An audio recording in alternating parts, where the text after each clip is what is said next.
இந்த ராணி ரொம்பவே அழகா இருக்கணுங்கிறதுக்காக டெய்லியுமே லிட்டர் கணக்குல பால்ல தான் குளிக்கிறாங்க. இவங்க குளிச்சு முடிச்ச பால் எல்லாத்தையுமே அந்த ஊர்ல இருக்கிற ஏழை மக்களுக்கு குடிக்கிறதுக்கும் கொடுக்குறாங்க. பட் அந்த ஊர் மக்கள் யாருக்குமே அந்த பால்ல தான் அந்த ராணி குளிச்சுட்டு அவங்க குளிச்ச பாலை தான் நமக்கு எல்லாம் கொடுக்குறாங்கன்னு தெரியாது. இவங்களுமே போட்டி போட்டு அந்த பால் எல்லாத்தையும் பொடிச்சிட்டு போய் குழந்தைங்கள்ல இருந்து பெரியவங்க வரைக்கும் எல்லாரும் குடிக்கிறாங்க.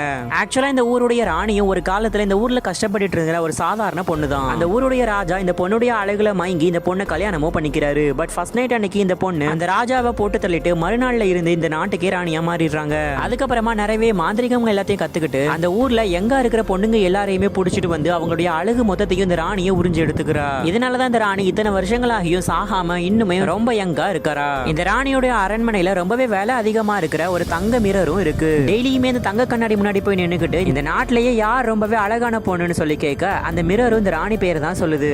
இப்படியே 12 வருஷம் ஓடி போயிடுது. இவ திரும்பவும் இவங்க மிரர் கிட்ட வந்து கேட்கும் போது அந்த மிரர் டிஃபரெண்டா ஆன்சர் பண்ணுது. இத்தனை வருஷமா இந்த நாட்டிலேயே நீங்க தான் ரொம்பவே அழகா இருந்தீங்க. பட் இப்போ உங்களுடைய பிளேஸை ரீப்ளேஸ் பண்ற விதமா வேற ஒரு பொண்ணு இந்த நாட்டுக்கு வந்திருக்கிறா. அவ வேற யாரும் கிடையாது, இந்த ராஜாவுடைய உண்மையான பொண்ணு தான் அப்படின்னு சொல்லிட்டு. இதுக்கப்புறம் இந்த இன்ட்ரெஸ்டிங் ஸ்டோரியில என்னாச்சுன்னு பாக்குறதுக்கு முன்னாடி மறக்காம வீடியோக்கு லைக் பண்ணி சேனல் சப்ஸ்கிரைப் பண்ணிட்டு பார்ட் 2ன்னு கமெண்ட் பண்ணுங்க. நீங்க கமெண்ட் பண்ணாதான் நாங்க பார்ட் 2 சீக்கிரமாவே அப்லோட் பண்ணுவோம்.